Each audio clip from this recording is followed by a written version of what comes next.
Hey everybody, welcome to Pop Culture Philosophers. I'm Rockin' Robbie Billups, and it's time for the weekly comic book review.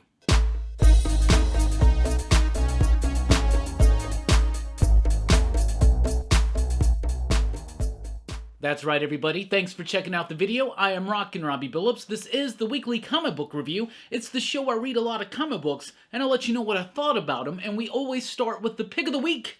This week's pick of the week, crossover number 1 from Image Comics. Now, this is the new one from Donny Cates, illustrated by Jeff Shaw with coloring by D. Cuniff, John J. Hill on the lettering. I loved this book. This is a fantastic book for fans of Donny Cates and definitely for fans of superhero comic books. The basic premise is this: what if one day in our world, a giant summer superhero crossover event unleashed itself onto one of our cities? Like, just absolute crazy, from the comic book chaos happens. So it makes this international tragedy, right? And as a result of this invasion, superhero comic books are now kind of like shunned, banned, outlawed, that kind of stuff.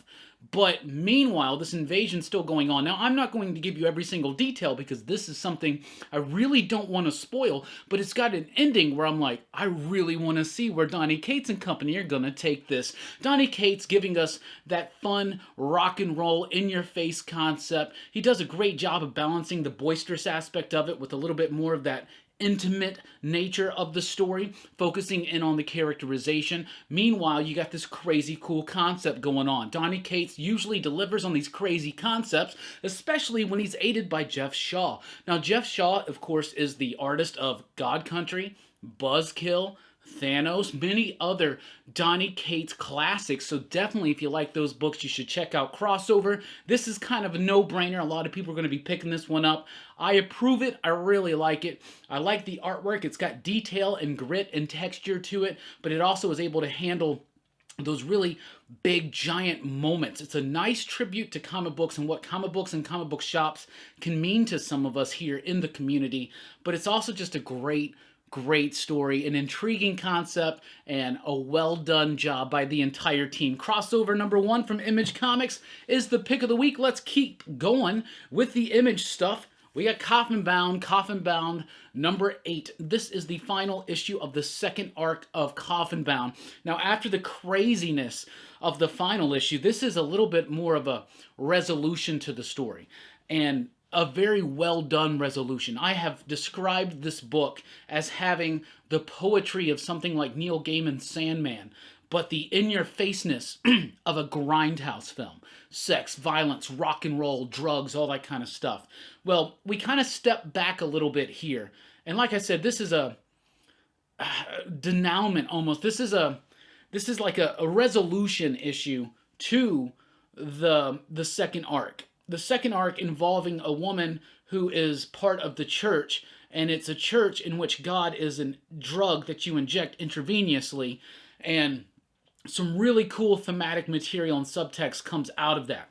Now, what writer Dan Watters gets to do with issue number 8 of Coffin Bound is he gets to slow up the story and really focus in on some of those ideas. This has been one of the most clear issues of Coffin Bound as far as theme and subtext goes out of all of them, and I really liked it. Loved it. Danny's artwork, still fire. Brad Simpson's coloring is brilliant. Aditya Bidikar, enough said. But Dan Watters is doing a great job with this book and exploring these deep, rich themes that a lot of people would probably shy away from. Things that get really, let's just say, underneath the skin. Coffin Bound is such an amazing book. This second arc was fantastic. I loved it just as much as the first, and this is one of the best books on shelves. It's going to be sad to see it be off of shelves for a while, but I really hope it does come back for a book 3, because there seems like there's a whole lot more that Dan Watters and company can explore on this book that's really about death and shedding. Seriously. Coffin Bound number 8. I loved it. Firepower is here with issue number 5, another action-packed issue. I almost said episode. Sorry, Bueller. Don't want to offend thee. Firepower number 5, another action-packed issue of the Robert Kirkman, Chris Samney, Matt Wilson comic book. This has been doing a great job of building up the characters, the intrigue of the story, and just having ball to the wall action. There's some great action scenes in here, not just martial arts action, but car chase action and stuff like that, and I'm really, really digging it. I'm having a lot of fun with this story. We're starting to hit a turning point right now where we're kind of bringing everything back to that original that original graphic novel, tying it all back in and setting up some really interesting and exciting things to come. Firepower number 5, loved it, thought it was great. That Texas Blood, issue number 5. Did I miss something? I feel like I missed something. I feel like I'm not remembering everything that happened in issue number 4. I started this issue feeling a bit lost. Now, I like the exploration here. It's starting to get a little bit cliche. It's starting to get a little bit known, meaning like I've seen this story before. I've seen this kind of interpretation on the story. It's been 5 issues on That Texas Blood, and it's been a very slow burn, and I like what they're building right now. I do, but you gotta ramp up a little bit. Now, some crazy cool stuff happens here about this character and what he's doing, but I do feel like I forgot what happened towards the end of issue number 4, so I definitely need to sit down and do a reread of That Texas Blood, but already, the artwork was alright, the writing is okay. It wasn't as strong as I feel like it has been in this issue, like I said, I felt like it was a bit cliched, and a bit predictable at times, but I'm really ready for That Texas Blood to kind of ramp up what's going on and really hook us into the story. Because right now, they did a great job of setting tone and atmosphere and the mood of the story and introducing the characters, and I feel like I kind of get the gist of where we're going here, but it's time to really sink those hooks in. And if not, I mean, you're at issue number 5. You really, really gotta get it going. Lost Soldiers number 4 is here, the penultimate issue. Only one more left. This is by Alesh Kott, Luca Casalanguida, and Liguida, and Heather Marie Lauren. Lots of people. Aditya Bidikar is a part of this team as well. Lost Soldiers has been really, really interesting. This is a very violent and brutal issue. So one of the things that I like about this book is that Alesh Kott's in his script, he's not dumbing down for the audience. He trusts you as the reader to fit in what's going on. And this has been a very subtle book, and it's weird to say that it's subtle because it's not. Like, it's incredibly violent, and it's very direct in its brutality and its exploration of what war can do, but not so much about what war can do to a human, but what humans can do to each other during war. And this is a very bloody revenge story, but I'm loving it. It's about this dude who was in Vietnam. He had another soldier in Vietnam who did something heinous, super heinous, and now as an old man, he's kind of set himself up as a merc for hire, and he gets placed into this like gang war somehow, and he winds up, it's all set up to get revenge on this dude who effed him up real bad in Vietnam. And I'm loving this exploration of the psyche of this character, and I'm loving the brutal nature of the story, enhanced by the absolute magnificent artwork. This handles the heaviness of the violence. So many times in comic books we see tons of violence and we just kind of roll it off like water off a duck, right? What else floats on water? A duck! Who are you who's so wise in the ways of science? Anyway, where did that come from? I can't mention a duck without thinking of that line from that movie. Anyway, Lost Soldiers number 4, an excellent issue. If you've been liking it, you're going to like this one. If you like a deep psychological exploration on the effects of violence on humanity, definitely check that one out. The Virgin Brides, issue number 4. It's the penultimate issue of this series, I believe. So, it's starting to wear a little bit thin on me. I really liked Arc 1, which really focused on Cain. Cain from the Bible, from the biblical story of Cain and Abel. It was about Cain and what was going on. They built up the mystery of the Nephilim, and that's interesting. We're getting back into the Nephilim stuff here in the Virgin Brides, but I'm like, are they all going to be just disconnected, disjointed stories just kind of set in this pre-flood era of biblical history, but in a very violent, brutal, in-your-face, and at times grotesque type way? Maybe. I really want to get back to Cain, this dude who's wandering the earth, not knowing his place. He seems like he finally found his place at the end. I was anticipating Cain to be showing up at any moment in these books, but alas, it hasn't happened yet. Still got pretty decent artwork, but it's a very dirty, brutal story that I am still digging, but I really want to see a little bit more connectedness between the arcs. Like, I mean, that's just my anticipation, my expectation. But the goddamned Virgin Brides #4 was okay. I do feel like the artwork was just a bit rushed. Let's jump over to Marvel. We got a Donny Cates book from Marvel. It's Thor #9. So this is the start of Prey. Prey is the new 6-issue series from Donny Cates and Nick Klein and Matt Wilson. Really liking Nick Klein's artwork still. Doesn't feel as sturdy or as strong or as confident as it did in that first arc, The Devour King, which has its trade paperback out today. But the artwork still gets the job done. The coloring anchors it there, and that's nice and that's cool. The story, though, really neat. The basic premise of this is that obviously, as we all know, a lot of people do, that they're bringing the idea of Donald Blake back in.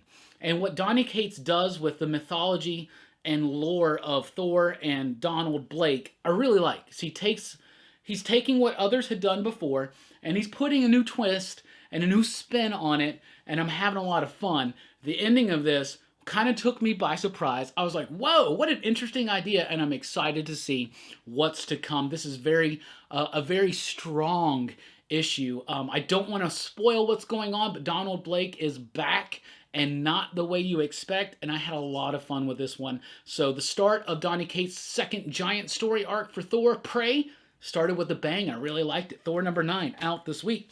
Web of Venom, Empyre's In #1. It's a one-shot, one of the Web of Venom one-shots, leading into the King in Black. Now, this is not written by Donny Cates, but it is written by Chapman. What's that, Clay McLeod Chapman? Is that his name? Maybe, or did they do it at the end? They do it at the end. Yeah, Clay McLeod Chapman.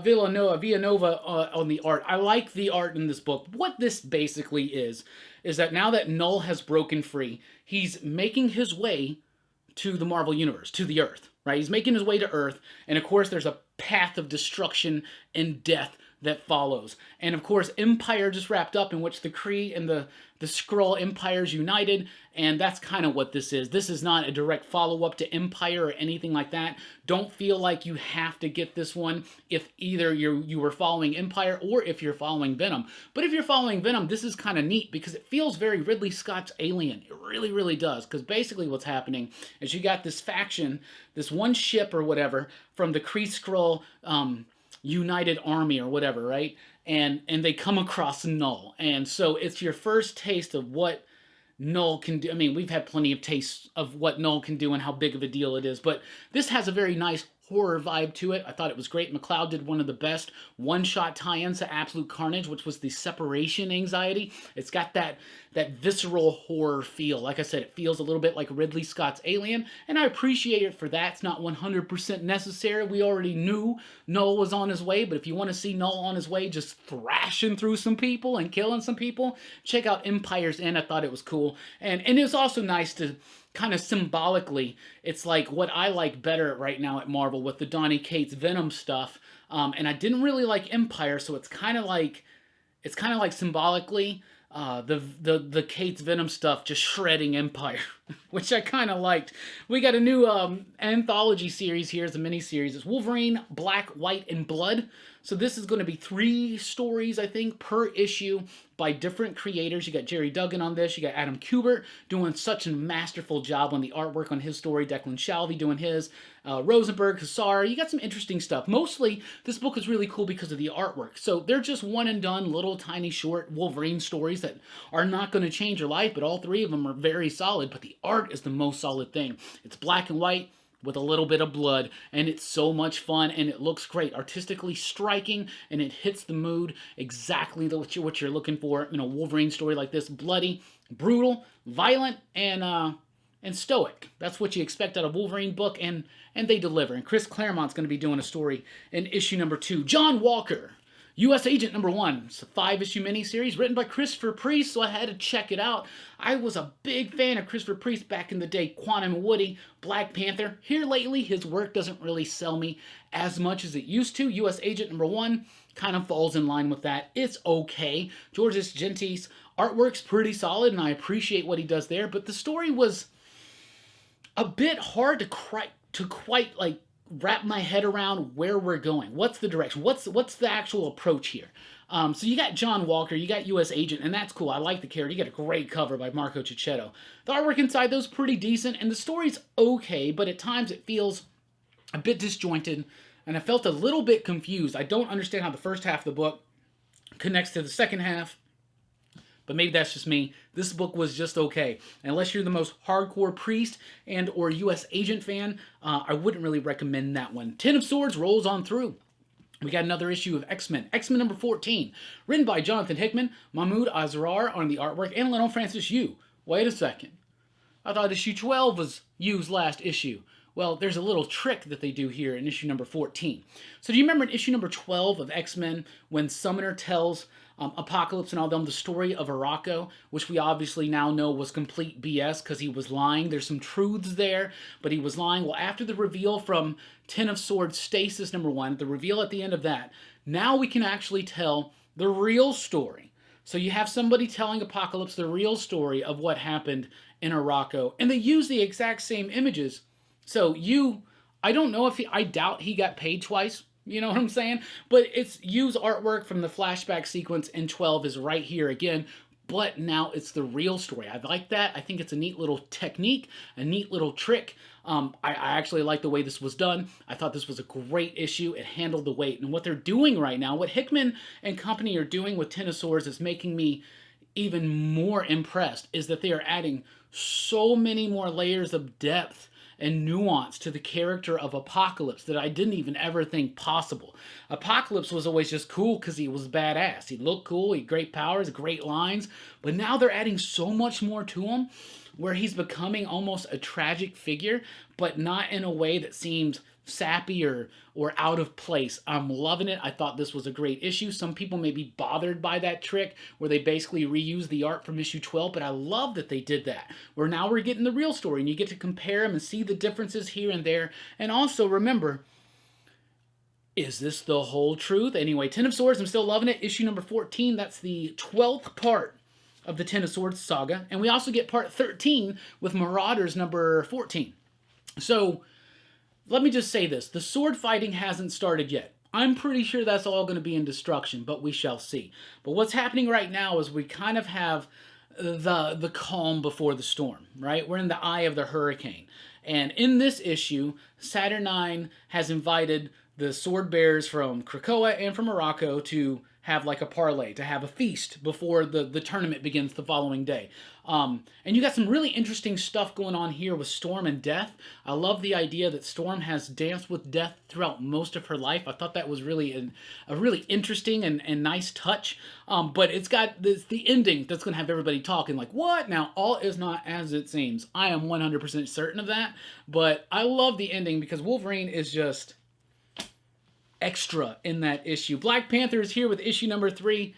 Yo, I'm liking it. I'm liking it a lot. Kelly Thompson doing Black Panther, Black Widow, Casagrande, Elena Casagrande, Jordi Belair doing the artwork and the coloring. I'm liking it. So basically what's happened is that something's happened to Black Widow, and now she thinks she's like a wife with a career and a kid, and she doesn't remember being Black Widow or anything like that.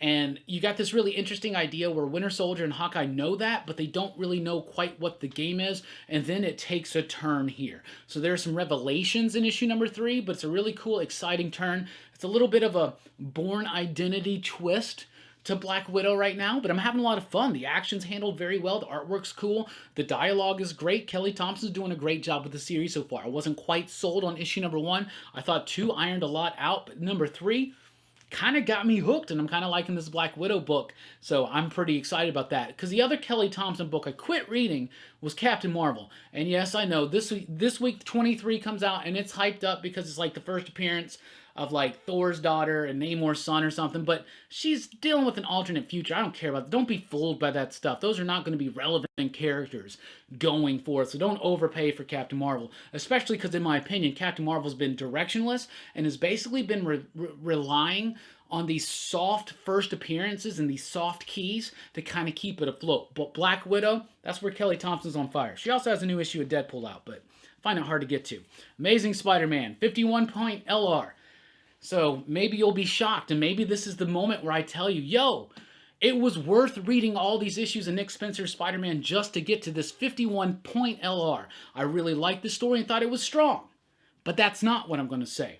I'm going to say the same thing about this book that I've been saying. This is a cash grab. It's nonsense. It's absolute bullshit from Marvel, and I can't stand it. But I'm still reading it. Why? So you don't have to. Anyway, Amazing Spider-Man was atrocious. Nothing happened again. So why are you giving us these extra point LR? Point LR? That's insulting, Marvel. Stop insulting us. Miles Morales Spider-Man number 20 is here. It's taken a while, but we're finally getting to the end game of all this ultimate Green Goblin nonsense. It took too long to get to this point, especially when it's kind of obvious and not as significant as it may have seemed to be in the beginning. I would like to get Ahmed back on just dealing with Miles, his friends, his school, and all that kind of stuff. This Ultimatum story, it's been okay. I'm ready for it to wrap up. I'm ready to move on. Ahmed does a great job when he makes Brooklyn a character. He does a great job when it's focused on Miles and his friends. This book, Miles's books have always been strongest when they're focusing on the characters, but just focusing on the events, I guess you could say, of the issue, it's okay. Like, I feel like we've just been treading this damn Ultimate stuff for so long. It's just, let's wrap this up and move on, please. Please. Avengers number 38 is here. It's okay. Avengers been inconsistent. You know, it's been kind of falling out of favor with me. He's got these great issues at times, Jason Aaron does. And then he's got these issues that just seem directionless. This issue kind of affirms the direction of what Jason Aaron's doing. It deals heavily with Mephisto and his role on Earth and what it was supposed to be and how it got changed and things like that. So it's some interesting things in here. But honestly, my favorite thing in here was this scene between Thor and Blade, where Blade just basically tells Thor that he's kind of gutless. He just doesn't have what it takes to do what it takes, you know, like Blade does, you know, and I like that. So, Eric, you keep it real. You keep it real, Eric. I'm just glad we got a book with Blade in it, but, you know, Avengers is okay. 38. Ed McGuinness is back on the artwork, and it's okay. It starts off with this really kind of dumb conversation between Black Panther and Moon Knight, though, that I could have done without that. Let's move on to DC, where we have Batman 102 from James Tynion in the fourth. It's got who does the art? It's Carlos Paclugan or whatever. The artwork's okay. It makes me really miss Jorge Jimenez, especially because he did this cover, and this cover's so fire. This fully introduces the new character of the Ghostmaker. It's an interesting character. He's got some kind of tie to Bruce's history. It's a story we've seen done before, but I'm excited to see what Tynion's going to do with it, because so far on the solo Batman book, Tynion I don't think has done anything we've never seen before, but he's been able to do it with flair and fun and with style, mostly enhanced by Gilliam March, and of course Jorge Jimenez. With Paculan on this one, it's all right. It's pretty decent. It's not a bad issue of Batman. After the setup of the last one, it's still dealing with the ramifications and the stuff left dangling from the Joker War. It's tied into the Clown Hunter and all that kind of stuff. And it's interesting enough, but it's all right. I'm almost kind of tired of these villains that are like tied into some kind of history from Bruce or something. I'm like, man, Bruce's past was not as lonely and melancholy as we all like to think, man. It was filled with lots of diverse characters and interesting situations. But Batman 102 was pretty solid. It was all right, but especially with some of the excitement that was generated by some of the recent issues, I think that one may seem just kind of okay for many people. Justice League number 56 is here, the penultimate issue of the Doom Metal story. If you're reading Death Metal, I would highly encourage you to check this one out. It's not as big and bombastic and as fun as some of the other Death Metal tie-ins or the Death Metal series proper, but it's still pretty cool, and it's dealing with some dangling threads left over from Snyder's Justice League run, mostly about Martian Manhunter and Lex Luthor. But it's also got the Titans. They're on this mission along with Luthor and along with Martian Manhunter and Hawkgirl, and they're trying to free the Legion of Doom from Perpetua's throne. Some pretty interesting stuff. I love the artwork in this book, and I'm having a lot of fun with it. To me, this is the weakest tie into Death Metal so far. It's not like, I think on a lot of the other ones, like people read them, they're like, wow, that was so much fun. This has that energy, but it almost feels like the energy's dialed down just a little bit, but it's still a fun issue, and I'm loving it, and I'm glad that the Justice League is back to actually reflecting some things from the Snyder run and tying into Death Metal, and it is setting up something that's going to probably be a key factor towards the end of Death Metal, but we shall see. Issue 56 was here. Love that cover. And this evil Martian Manhunter version of Batman. It's like the Mindhunter or something. I approve. DCeased Dead Planet, issue number 5 is here. This book's been pretty cool. Tom Taylor's done a great job of crafting a zombie tale that hits those familiar tropes and scratches the right itches, but also handles great characterization, holds a thread of humanity throughout the book, and handles tragedy just as well. This one really focuses a lot on John Constantine. It seems like Constantine's got a plan, and I like the way that this issue is structured and written, the way they go about it. It's basically Constantine trying to make his plan happen, and he's doing very Constantine-y type things. Tom Taylor understands the character of Constantine. Maybe we'll talk a little bit more about that coming up. But DCeased Dead Planet, issue number 5, did not disappoint, not as bombastic as some of the previous issues, but a great setup for what's to come and some great character highlights for John Constantine. We have Tales from the Dark Multiverse, Batman Hush. This is written by Philip Kennedy Johnson with artwork by Dexter Soy. I like the artwork. Story's okay. So, just like the other previous Tales from the Dark Multiverse, they're basically DC's versions of what ifs. These are worlds from the Dark Multiverse, and it's a what if. It's a what if. And in this one, the what if is basically, it's tied into the Batman Hush story, and it's almost like, what if Bruce was raised by the Elliots, Thomas Elliott's Hushes? What if Batman Bruce was raised by him after his parents died? It's an okay issue. It didn't really blow me away. I thought some of the first run of Tales from the Dark Multiverse were really good, twisted, fun, in-your-face, dark stories. This one, I don't know. That being said, Batman Hush is nowhere near one of my favorite Batman books. In fact, I kind of think poorly of it. So this one's not for me. If you're a super huge Batman Hush fan, and I know there's a lot of you out there, and you want to see a slightly skewed, different version of it. It's not a version of Hush. It's its own thing, but if you like Hush, check this one out. I didn't really like Hush, and I thought that one was okay. Batman, The Adventures Continue, issue 6, the penultimate issue. There's one more coming after this one. There has to be. I'll tell you this, though. Issue number 6 was the best one yet. I was wondering, since we've introduced Jason Todd, we've introduced the Red Hood, I was like, well, since this is based on the animated series, are they going to go into the death of Jason Todd? Are they going to kind of show the brutal nature of that? And yeah, they kind of do, and they do it in their own way. And I like the way that they approach Paul Dini and Alan Burnett. The artwork's great because it feels just like you're reading an episode of the animated series. But there's some really great moments in here, especially involving Leslie and Bruce at the very beginning. Bruce's regret over Jason, the way that they spin the Jason tale a little bit different, and not holding too far back from the brutality of what the Joker did to Jason Todd and how that leads. And there's actually a different element towards the end of it that reveals itself that I think makes the ascent from Robin to the Red Hood even a little bit more palpable and real, and weighted. And I actually like this. I thought this was a really strong issue. It seemed like at first they were just kind of rehashing Batman the Animated Series to give us characters we'd never seen before, Deathstroke, Azrael, Red Hood. But they actually got something to say, and they say it in issue number 6, and I really, really liked it. Hellblazer, Rise and Fall, issue number 2 of 3. So this is the penultimate issue from DC Black Label. This is written by Tom Taylor, with artwork by Derek Robertson. I like this issue. I thought it was a little bit stronger than the second one. The personality of Constantine was true throughout, just like it was in the first one. As I said, Tom Taylor does a great job of handling a DC Universe version of Constantine. If you look at what Simon Spurrier's doing with his Hellblazer book, he's doing that classic Vertigo-anchored Constantine, which I love. And over the years, since New 52, DC has tried to make Constantine kind of part of the DC Universe proper with all the heroes and everything again. And it's always kind of fallen flat to me. If anybody can do it, it's Tom Taylor. Because Rise and Fall, to me, is a perfect bridge between them trying to make him straight up DC Universe and Vertigo. It's like a nice bridge between the two. There's some really funny moments here involving the Devil and John that I really thought were super solid. The artwork by Derek Robertson, I actually think he uses the format of the magazine size way better in issue number 2 than he did in issue number 1.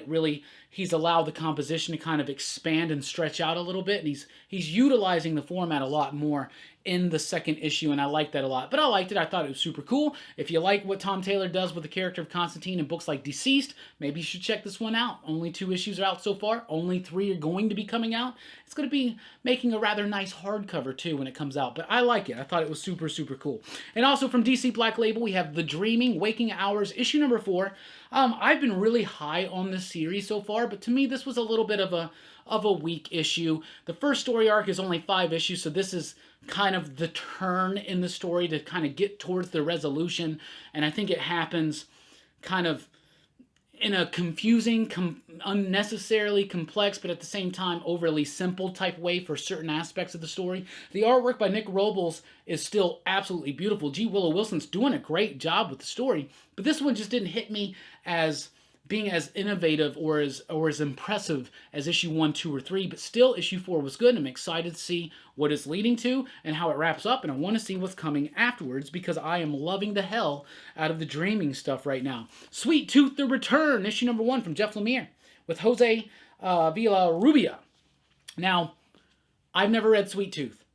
I wanted to read Sweet Tooth before this came out because this is a return. This book came out at Vertigo. It was one of Jeff Lemire's big things that made him like kind of a little bit more known in the industry. So it's got artwork by Jeff Lemire, which is great, and it's got a story by Jeff Lemire, which is great. I liked this issue, but let me tell you something. I've never read Sweet Tooth, and I felt very confused, very kind of lost. I felt like I was missing something. I still enjoyed the issue. I liked the experience, but I definitely need to read Sweet Tooth, finally.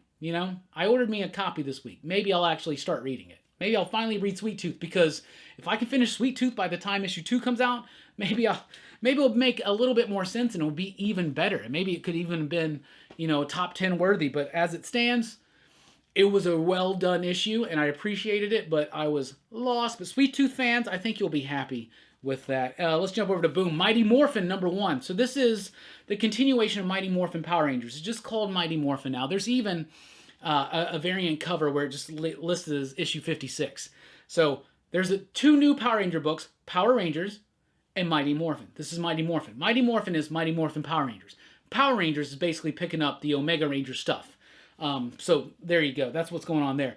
Really great. If you've been reading the Power Rangers, it picks right up on there, delving into the mystery of this new Green Ranger. Who could he possibly be? I like the new artist. It's still Ryan Parrott doing the writing, and that's all fun. It's Marco Renna. I really like the artwork. It's fine. It does the job. It's still just picking up. Now, here's the thing.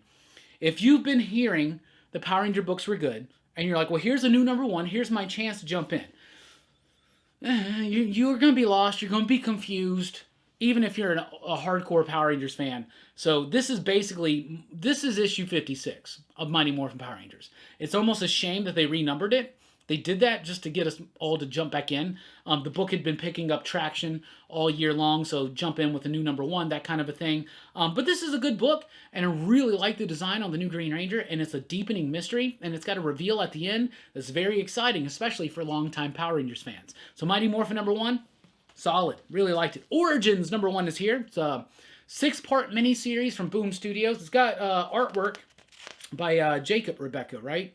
Yeah, Jacob Rebelka, who was the artist on Judas, which was a really great Boom book from a few years ago. It was written by Jeff Loveness. So I like the art a lot. It may not be to everybody's taste, but I really, really like the artwork. Now, it is written by Clay McLeod Chapman, but I noticed it's created by 3 other people. I do not know what this was created for, or this is an adaptation or something. I have no idea. This was really confusing to me. It was really hard to follow. I like the artwork, but the story is really hard to follow. It almost seems like we're in a world where humanity has kind of almost died out, and there's only a few remnants left, and there's some kind of sci-fi element to it. I don't know. I was rather confused by this issue.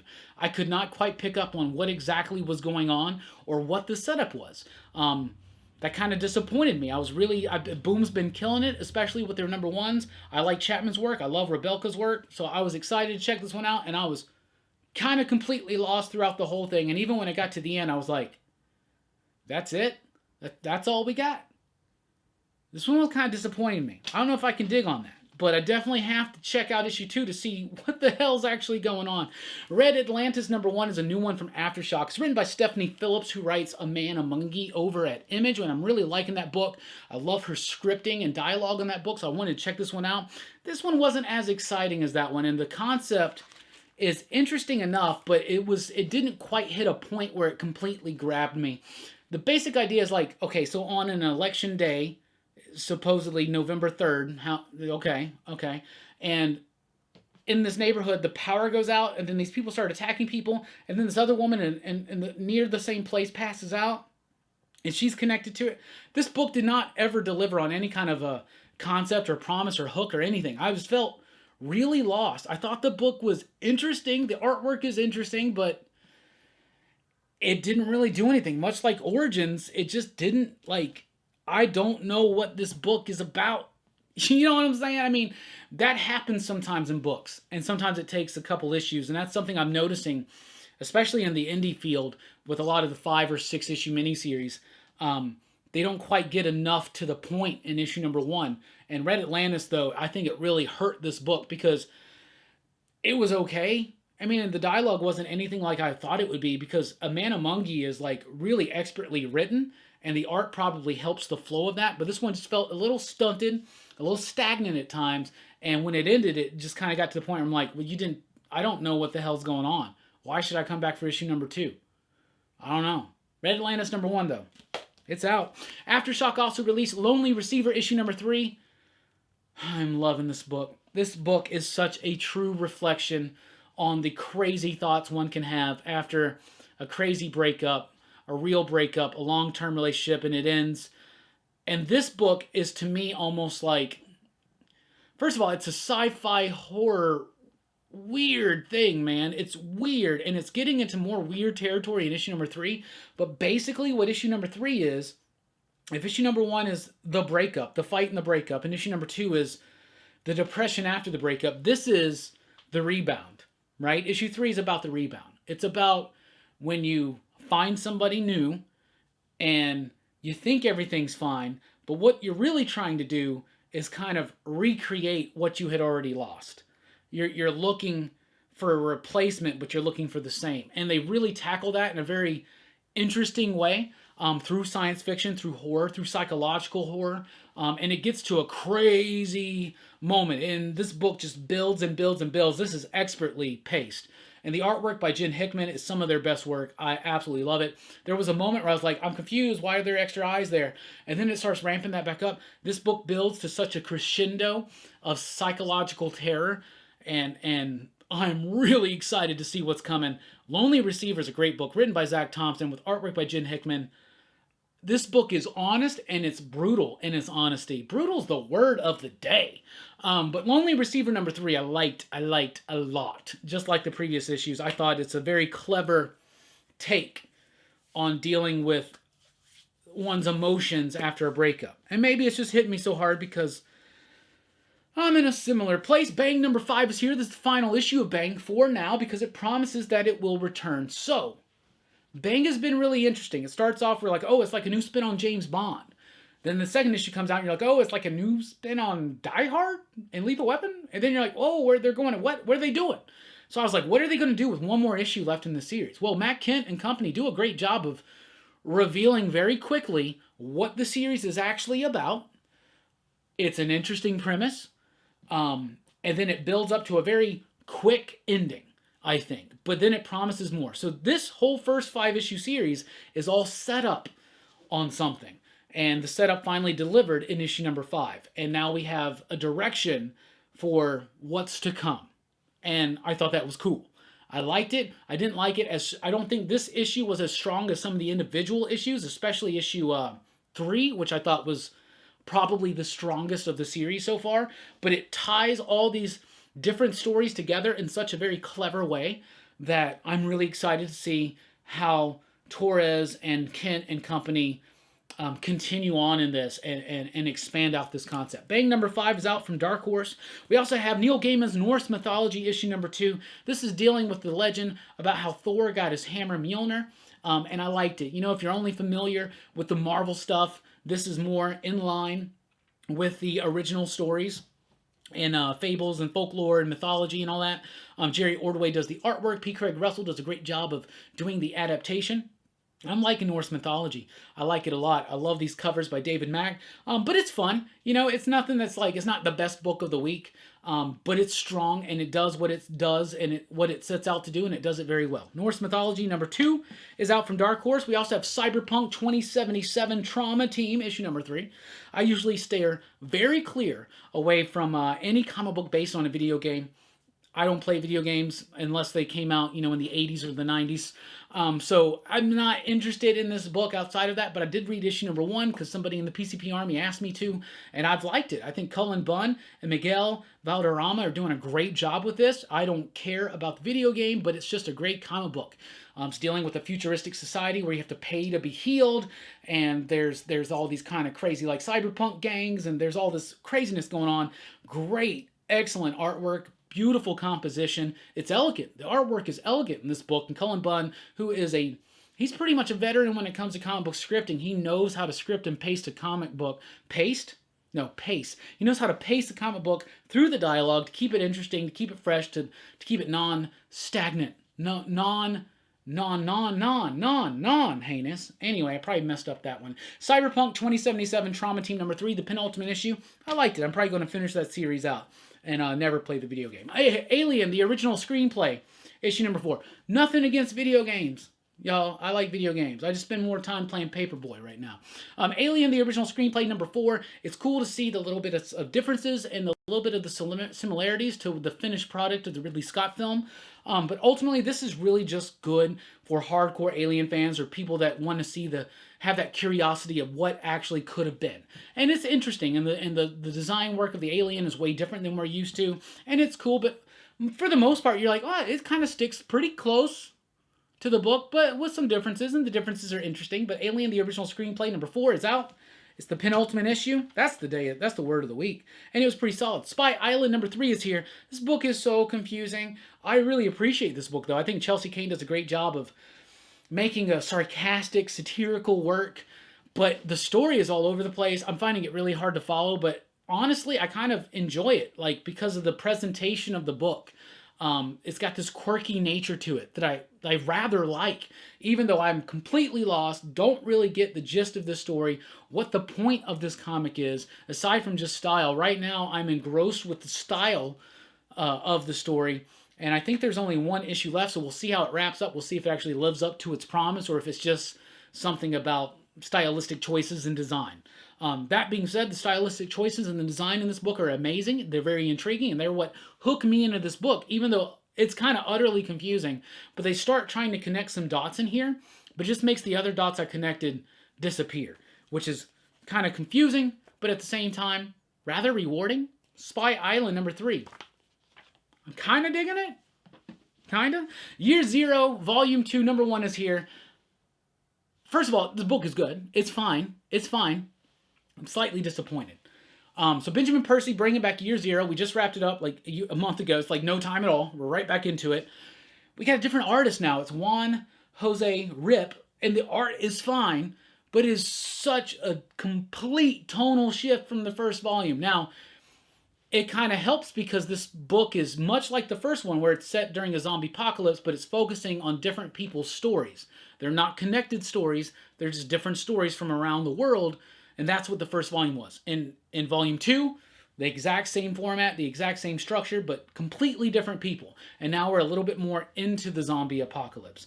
The initial books were about the outbreak, and shortly after. This is where after we've kind of been into it for a moment. So I guess you could say if Year Zero is on the Night of the Living Dead, this is during the Dawn of the Dead.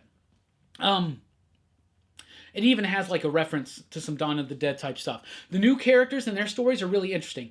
The artwork, though, was a disappointment to me, but not as in and of itself. The artwork is great, and I think most people would appreciate Juan Jose Rip's art on this book more so than the previous cat. But I love the stylized simplicity of the original story and the original artwork there, and the coloring that was done to differentiate.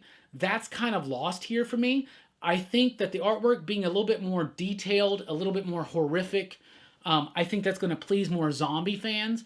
But if you are a fan of Year Zero, especially because of the striking artwork, which I was, you're going to feel a little bit of a loss with Volume 2, but it's still pretty strong. But it didn't hit me like issue 1 of Volume 1 did. From Vault Comics, we have Vampire the Masquerade, issue number 4. I'm getting these right now mostly because it's Vault and it's the covers. The covers are amazing. The David Mack cover and the foil one, that's great too. These covers are amazing. I've completely fallen out of this book. I thought it was interesting at first. I'm nowhere near any kind of an expert or fan of Vampire the Masquerade, the RPG. I have no idea about it. Nothing. No, like, I don't really know too much about it. But the story is it's kind of gotten too much into its own mythology almost. It's rather confusing now. It's not as exciting as it was for me. I thought the first issue was a pretty decent, but overall it's kind of I don't know. I think if you're a hardcore Vampire the Masquerade fan, you're going to like it. I feel like there's a lot of references in this book to things in the game or factions in the game. I have no idea. Some kind of a role playing. Is it live action role play, LARPing or something? I have no idea. I think it's a LARP thing. There's probably both. I don't know. If you're a fan, read it. If not, I mean, it's okay. It's okay. Money Shot number 10 is here. This is the end of the second story arc. It was pretty decent. I thought the second story arc was not as good as the first one. The first story arc to me was crude and absurd, but it had a lot of heart to it. I used to compare it to Zack and Miri Make a Porno, where it was lewd, but it had heart. I feel like the heart's kind of gone out of it a little bit in the second arc. It's all about let's get ridiculous, let's make jokes, and that's fun and it's got its place. I know a lot of people that like this book. To me, it's one of the weaker Vault books right now, but Money Shot number 10 was okay. Was okay. I believe they're coming back for a third. Who knows? Probably. It's about scientists having sex with aliens, and it's okay. Pantomime number 1 from Mad Cave Studios. This was interesting to me because it's Christopher Sabella doing a Mad Cave book. That's interesting. So I read it, and what it is about this group of kids from a special needs school. I think they're all deaf, so they use sign language, and there's a really interesting technique where they just use word balloons and captions, but they point to the hands to let you know that they're signing to each other. But it's about a group of deaf kids from this school who decide to start embarking on a life of crime. And it was all right. It was actually kind of hard for me to get into. I felt like it was... I don't know how to describe it. It was a bit stunted. Like, it just never flowed very well. I think the flow didn't work so well in this. And I don't think it's Sabella's script. I actually think it was the artwork. The artwork to me was just okay. I think it kind of took away from the book a little bit. It didn't help improve the flow. Christopher Sabella is someone who needs a very dynamic, energetic art flow to go along with his script, for the most part, in my opinion, to make it really pop and sizzle. Much like Crowded. The artwork on Crowded helps his for the most part, kind of verbose script, like pop and sizzle. And it just doesn't work for me in Pantomime. It's an interesting concept. It was an interesting story, but it didn't super grab me, and it was kind of almost laborious to get through.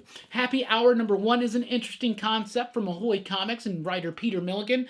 It's in a world where everybody has to be happy. In fact, they have some kind of brain surgery to make sure that they're happy. But some people, through accidents or through other things, they just can't be happy. And if you're not happy at all times, then something's wrong with you, and then they lock you away, they try to fix you. So it's an interesting concept on the idea of, like, the power of positive thinking and always be happy, look on the bright side. And I am a positive-minded person.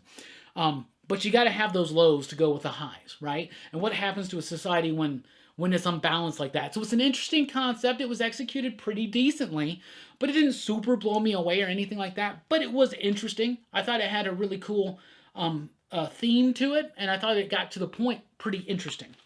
I thought it was okay. Cold Dead Hands number 1 is a new one from Source Point Press. Writer Garrett Gunn, Lee Milewski on the artwork. This one has a cool concept. I'm spoiling a little bit of the book, but it basically is like, there are these magic hands. They're like ancient magic hands. And then this dude winds up with these ancient magic hands, and now he's got magic powers or something. It's an interesting premise. The execution on it, though, I thought was rather poor, especially the artwork. I thought the artwork was overly simplistic, and I don't think a lot of people are going to be a fan of it. And the dialogue at times was okay, but also at times it felt a little just too sparse and not meaty enough. And and it just kind of flowed through, and then it kind of got to the end, and it was like, So this one is not one I'm going to keep following, I don't think. And then let's talk about it finally.